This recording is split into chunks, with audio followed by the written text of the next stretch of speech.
Dans la précédente vidéo, je disais que notre Seigneur Jésus-Christ avait baptisé.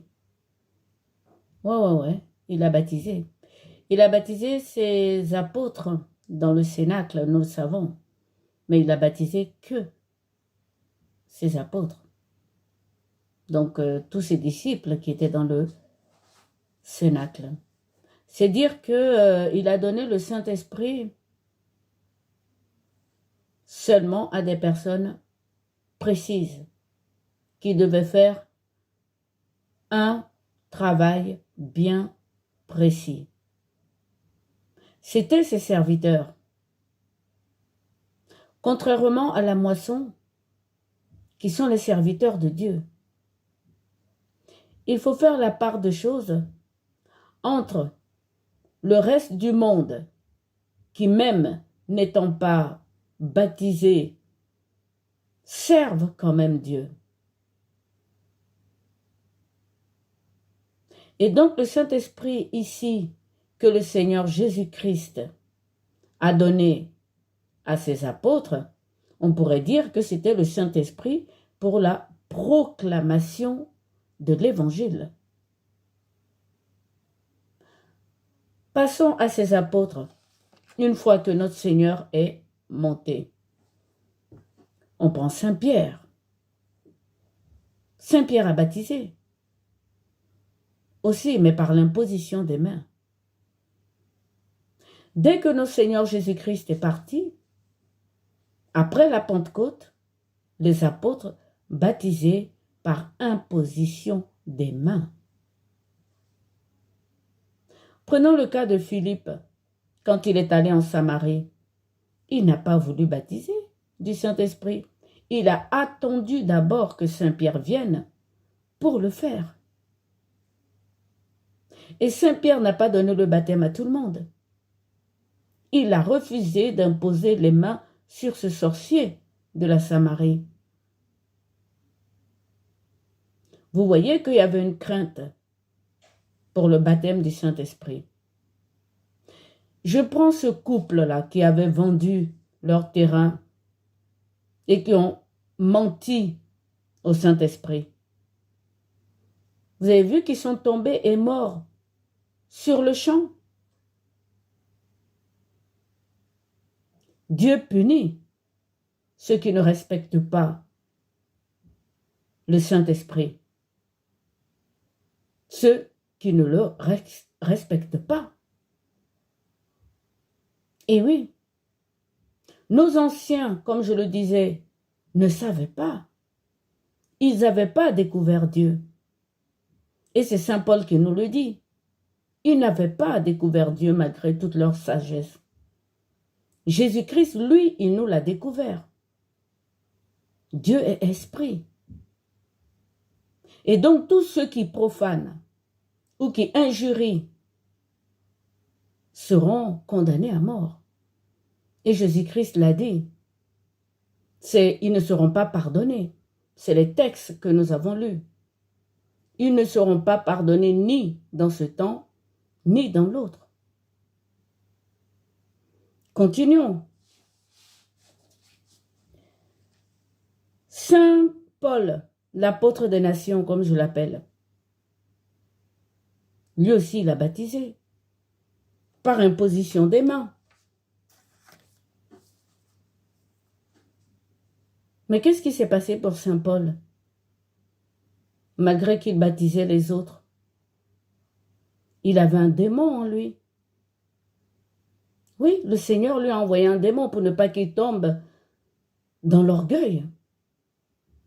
Et ce n'était pas pour le baptême du Saint-Esprit, puisqu'il le faisait bien, par imposition des mains, comme à Timothée, à des personnes bien précises, auxquelles il savait que ces personnes-là étaient pour un travail, puisqu'il a dit lui-même, depuis tes parents, ta grand-mère, ton arrière-grand-mère, et toutes les prophéties qui sont sorties pour dire que toi, Timothée, c'est ça ton rôle. Il a été frappé par le Seigneur qui lui a envoyé ses démons. à cause des révélations qu'il avait eues. Mais il n'a pas pu être délivré. Lui-même, il ne pouvait pas se délivrer. Et le Seigneur ne l'a pas délivré. Et pourtant, il avait le Saint-Esprit. Continuons. L'Esprit Saint que le Seigneur a envoyé, ce n'était pas l'Esprit Saint pour la longévité, tout simplement parce que ce monde passera. Nous sommes d'accord. Ce n'était plus non plus l'Esprit Saint pour la royauté, puisque c'est lui seul, le Seigneur qui est le roi du royaume qui arrive. Ce n'était pas non plus l'onction de force, comme Gédéon et Samson, il l'a dit. Avant, le royaume était forcé. Mais aujourd'hui, c'est l'amour. Donc le Saint-Esprit que lui donne, c'est pour l'annonce. C'est pour l'annonce. Et pour faire l'annonce, il faut comprendre les Écritures. Et c'est pour ça qu'il baptisait, lui. Et que ceux qui l'ont suivi baptisaient. Mais seulement pour les serviteurs. Je le redis, je crois au baptême du Saint-Esprit dans le lieu secret. Pour les serviteurs, c'est-à-dire les enseignants, les bergers, les évangélistes. Et oui, parce que sans le Saint-Esprit, vous ne pourrez pas nous expliquer la parole.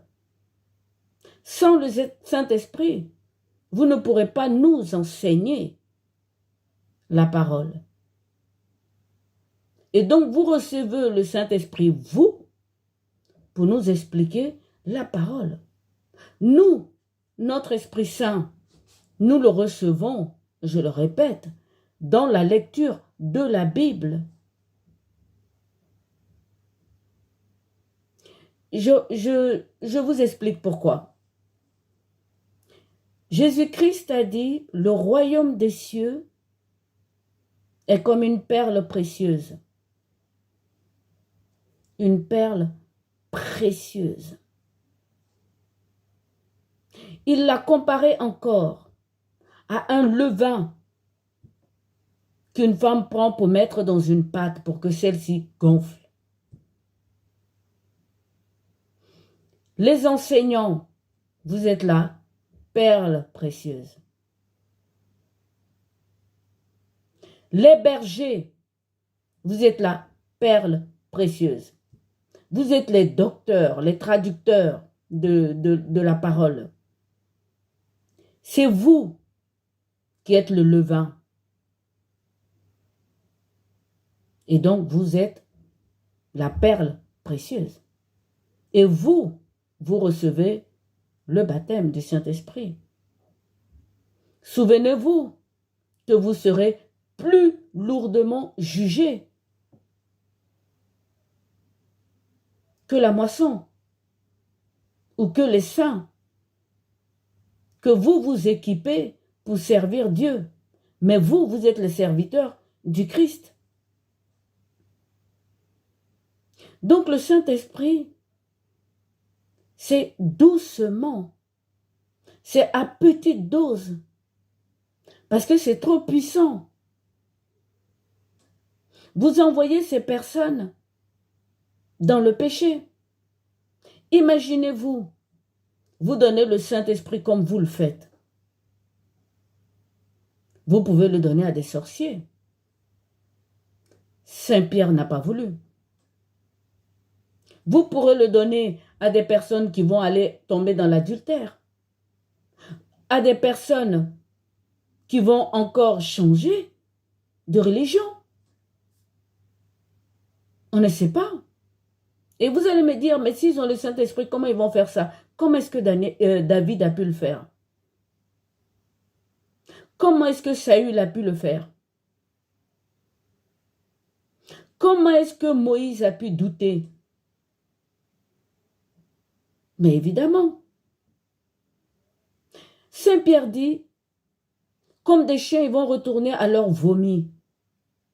Vous ne savez pas si en les baptisant, ils vont retourner à ces choses-là. Vous ne maîtrisez pas. Ça, c'est la première chose. Mais je veux bien continuer encore avec vous. Nos anciens sont des enseignements pour nous. Oui, Dieu est généreux, mais il est fidèle à son dessein. Son dessein doit se faire, ça doit continuer. Vous me direz, l'adversaire ne baptise pas du Saint-Esprit. Je vous dirai oui. Surtout pas à l'époque de Jésus. C'est pour ça que toutes ces personnes sont tombées sous le coup du blasphème.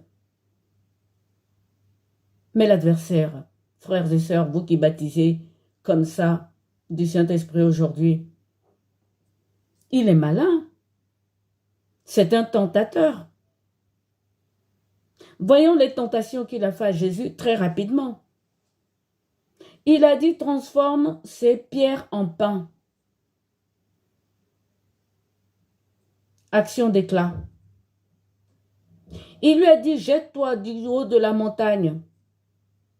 Des anges vont te récupérer si tu es le Fils de Dieu. Et oui, il a demandé à ce que Jésus mette Dieu à l'épreuve. Ensuite, il lui a dit, je te donnerai toutes les nations que tu voudras si tu te prosternes devant moi. Et oui, là, il parle de gloire. Et donc, il donne la gloire. Ce que je suis en train de dire, frères et sœurs, c'est que avec toutes ces exaltations, comme je l'ai dit dans ma première vidéo sur le baptême du Saint-Esprit, il y a un risque de tomber sous le coup de l'orgueil. Nous ne sommes pas à l'abri des tentations. Et les personnes que vous baptisez ne sont pas à l'abri des tentations. Je continue. Moi, lorsque j'ai dit que j'avais un petit doute, c'était à cause de la loi. Parce que je considère ça, à la façon dont ça se passe aujourd'hui, comme si c'était une loi nouvelle. C'est-à-dire qu'il faut être baptisé du Saint-Esprit.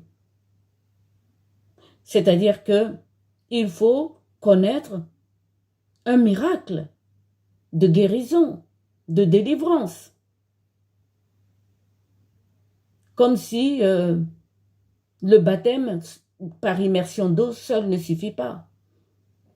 Comme si la Bible seule ne suffit pas. Voilà où je veux en venir.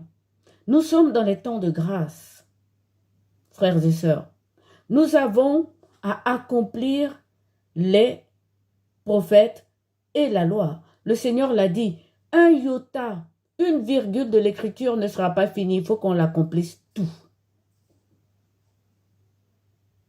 Pas encore une nouvelle loi, c'est pas possible, pas après Jésus-Christ. Et vous allez me dire, mais ce que nous sommes en train de faire, c'est la prophétie de Joël. Laissez la liberté aux saints, je veux dire à la moisson, d'en juger. Parce que comment je lis dans la Bible, qu'est-ce qu'il nous dit Saint Pierre? Il nous dit ceci, à 1 Pierre 1, verset 19. Ainsi pour nous se trouve confirmée la parole prophétique. Et oui, sur laquelle vous faites bien comme s'il s'agissait d'une lampe brillante dans un lieu obscur. Saint Pierre nous dit ici que lui, les apôtres, le Seigneur Jésus-Christ, ils sont venus accomplir cette prophétie de façon éclatante.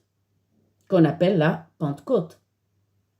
La mort et la résurrection de notre Seigneur Jésus. Et nous avons notre prophétie de Joël dans la Bible. Je continue. Je veux parler de ceux qui sont en prison. Permettez-moi d'insister. Ceux-là, vous ne pouvez pas les délivrer. Donc ceux-là tombent sous le coup de la loi nouvelle. Si toutefois, c'est une loi, parce que moi, ça me fait peur. Ceux-là qui sont en prison de Satan, le Seigneur, je le répète, il les garde. Et ils seront couronnés à la fin s'ils restent fidèles à lui. Vous comprenez, frères et sœurs, que le baptême du Saint-Esprit, c'est très sensible. Non seulement on tombe sous le coup du blasphème, mais on tombe également sous le coup de la profanation. C'est ça la définition du blasphème. Le premier, c'est la profanation. C'est-à-dire ce qui est sacré, le profaner. Publiquement. Jésus-Christ n'a pas fait ça.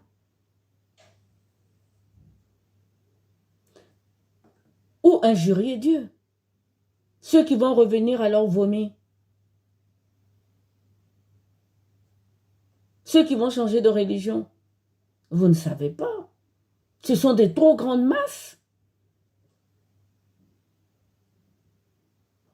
Vous ne les baptisez pas par imposition des mains. Et c'est ce que les apôtres faisaient. Donc ça voulait dire au cas par cas. Je continue. Pour ce qui est du parler en langue, je ne vais pas discuter là-dessus. Saint Paul lui-même, il a dit, c'est pour s'édifier intimement. Dans l'assemblée, c'est pas la peine, il l'a dit. C'est pas la peine, il l'a dit. Ça n'a pas sa place.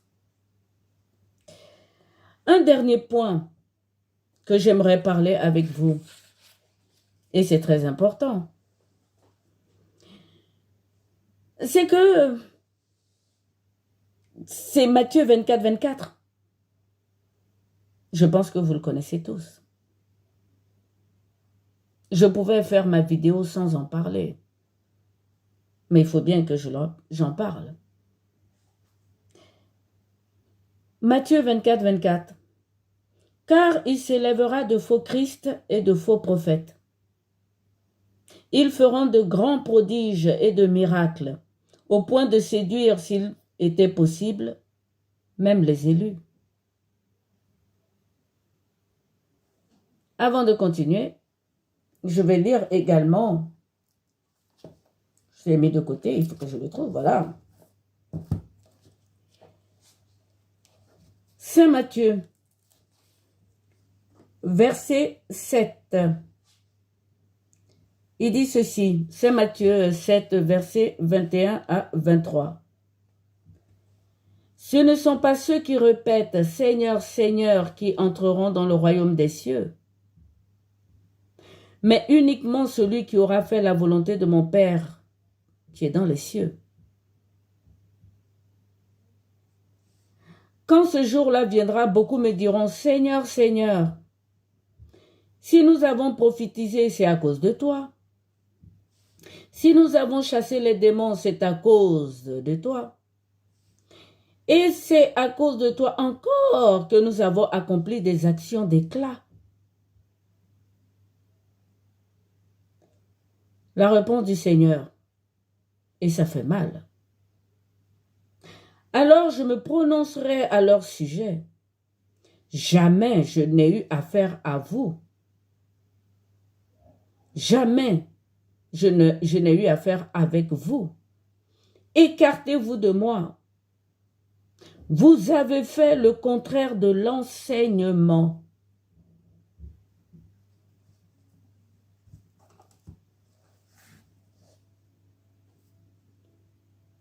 Vous avez fait le contraire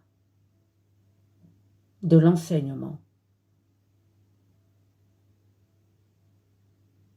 Et donc, inutile de dire, et toi Capharnaüm, et toi Bethsaïda, si ces miracles qui avaient fait chez toi avaient été faits à Ninive ou à Sodome, ils se seraient repentis.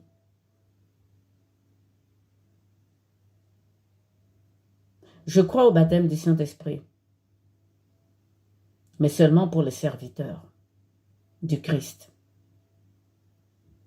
La moisson sert Dieu. C'est différent. Les athées sont en prison. S'ils n'ont pas la foi, c'est parce qu'ils sont en prison. Et là-bas, ils auront la foi. Parce qu'eux, ils connaissent bien l'adversaire. Croyez-moi, ceux qui sont en prison sont à respecter. Comme dit cette phrase, ce verset très important de Saint-Pierre. Honorez vos frères. Respectez-vous dans la fraternité, craignez Dieu et honorez le roi. Je continue. Maintenant, on va passer dans Apocalypse 13. Là, on parle des bêtes. Quand on parle de la bête, on parle du serpent ancien. On parle du dragon. On parle du faux prophète. Et des esprits méchants. Allons-y. Apocalypse 13, versets 5 à 6. Pour la première bête. Il est écrit ceci. Et lui fut donné une bouche. Eh oui. Proférant des énormités et des blasphèmes. Il lui fut donné aussi un temps. 42 mois. Et aussi de faire la guerre aux saints.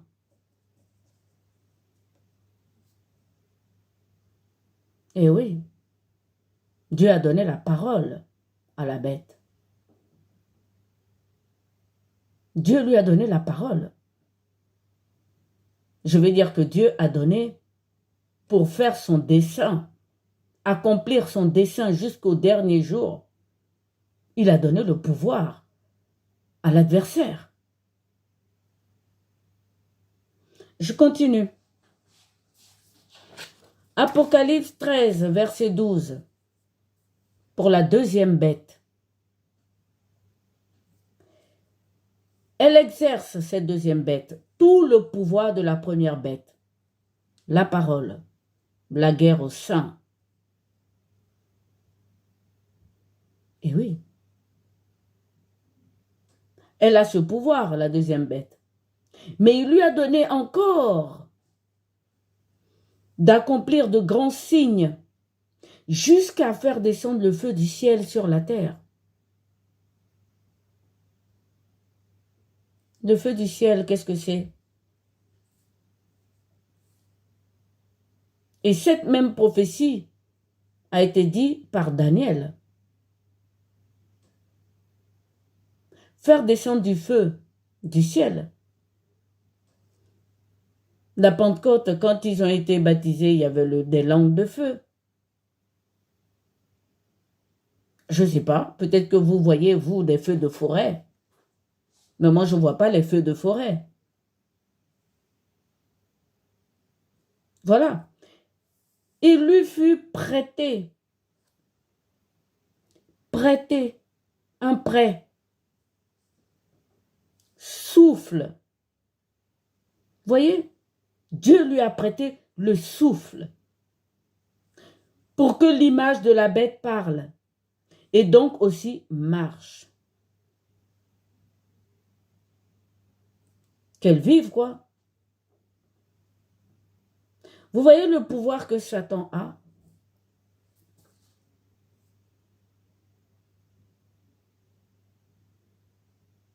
Je continue.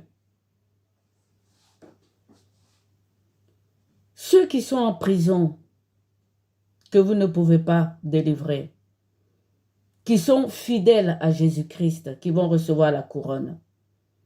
Vous savez qu'il les a divisés en deux? Dans la prophétie de Daniel, ceux-là vont s'attaquer durement à la moisson, aux 99 qui sont dans la bergerie. Pas parce qu'ils n'aiment pas le Seigneur, pas parce qu'ils n'ont pas la foi, mais parce qu'ils veulent que rapidement le règne de Dieu arrive. C'est dans la prophétie de Daniel, vous pouvez lire.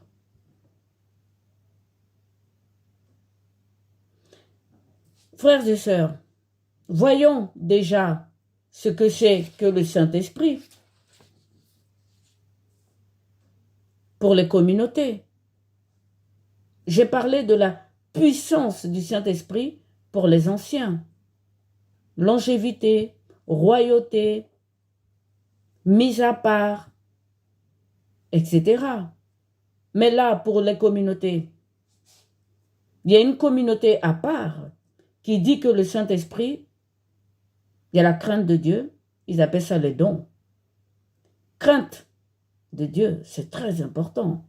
La foi, la piété, la science, le conseil, la force, la connaissance, la sagesse. Ça s'appelle les dons du Saint-Esprit. Là, il n'y a pas de super force comme Gédéon et ni comme Moïse pour être comme des dieux pour les autres. Il n'y en a plus. Nous sommes au temps de grâce, justement. Il y a un autre groupe qui dit, toujours les dons du Saint-Esprit, parole de sagesse, parole de connaissance, ça veut dire de la voyance, la foi, don de guérison et de délivrance, faire des miracles, c'est même différent des dons de guérison et de délivrance. La prophétie, discernement de l'esprit, oui, tout le monde là, nous l'avons dans le livre. Parler en langue et l'interpréter. Vous voyez que même par rapport aux communautés, les dons du Saint-Esprit ne sont pas pareils. Comment ça se fait que vous puissiez comme ça baptiser en masse? C'est pour ça que je le dis. Et je le répète. Le royaume des cieux dans ce monde, c'est une perle précieuse. C'est comme un levain qu'on met dans la farine pour la faire gonfler. Il ne faut pas la dilapider. Le Seigneur dira à celui qui n'assemble pas avec moi disperse. C'est du gaspillage. Et Dieu ne pardonnera pas. Nous, on sait que Dieu, il nous a été révélé. Et je parlais de ceux qui prennent l'épée de la parole. C'est pareil. Jésus-Christ a très peu parlé. Les apôtres également. Je continue. Donc, voyez-vous que moi, franchement, quand je dis qu'il faut faire attention au baptême du Saint-Esprit, ce n'est pas par suspicion. Je le répète. Je le fais par amour. On doit se reprendre entre nous, frères et sœurs, dans la fraternité du Christ.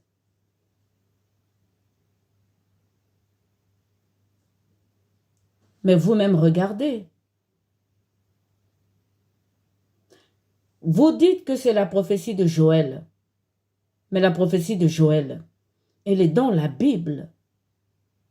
Le Seigneur dit, mes paroles sont esprit et elles sont vie.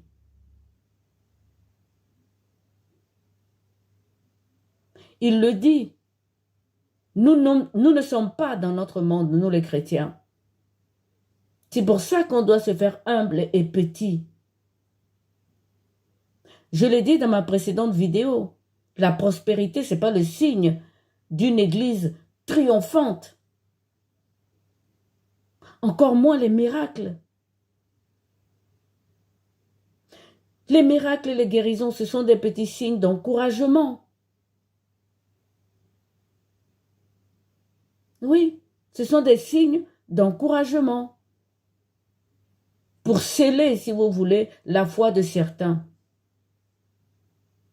Mais comme je le dis, il ne faut pas que ça devienne une loi nouvelle.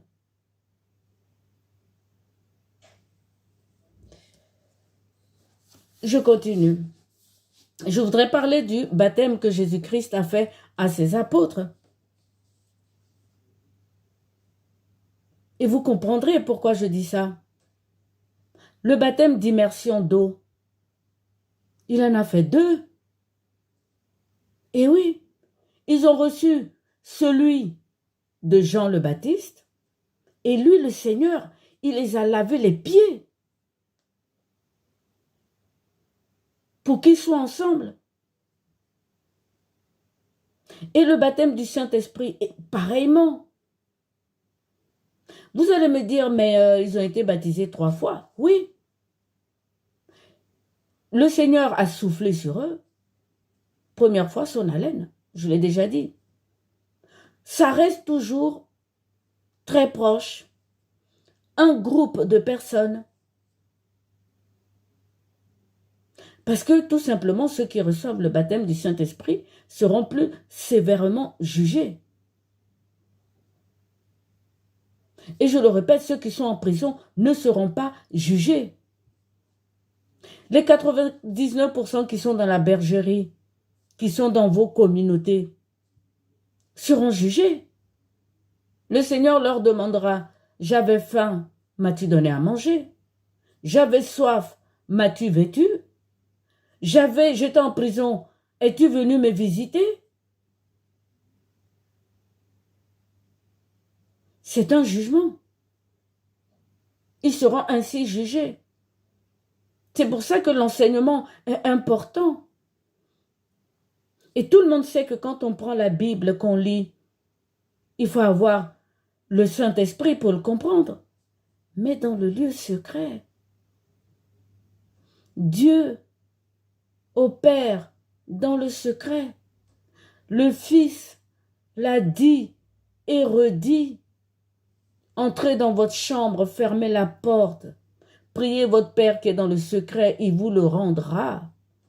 La rémunération, c'est bien de ça que je parle. Vous, les enseignants, il y a de très bons enseignants parmi vous.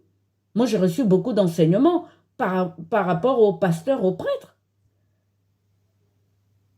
Il y en a qui sont brillants. Et ça se voit qu'ils ont été baptisés du Saint-Esprit. Mais pas comme vous le faites. Par imposition des mains ou dans le lieu secret.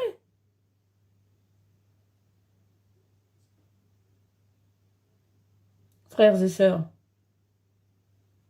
le monde idéal serait que tout le monde soit guéri, tout le monde soit délivré, tout le monde reçoive le Saint-Esprit. Mais pas dans ce monde. Tout simplement parce qu'on n'est pas chez nous, frères et sœurs. Et donc, j'aimerais demander pardon à ceux que j'ai blessés en faisant ma première vidéo. Pardon.